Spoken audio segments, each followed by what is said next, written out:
જિલ્લામાં 6 દિવસમાં ₹2.16 કરોડની વીજ ચોરી ઝડપાઈ છે। પીજીવીસીએલ દ્વારા ગત સપ્તાહમાં કોર્પોરેટ ડ્રાઈવનું આયોજન કરવામાં આવ્યું હતું, જેમાં વીજ ચોરી ઝડપાઈ હતી।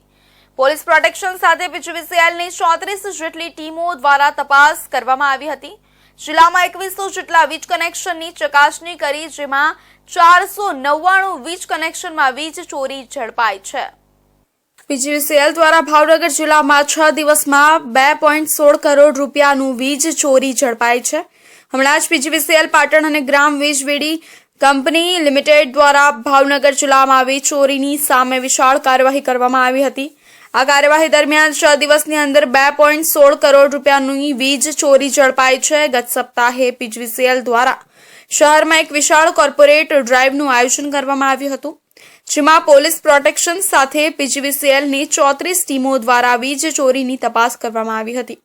આ તપાસ દરમિયાન 2100 જેટલા વીજ કનેક્શનોની કડક ચકાસણી કરવામાં આવી હતી, જેમાંથી 499 વીજ કનેક્શનોમાં વીજ ચોરી મળી આવી છે।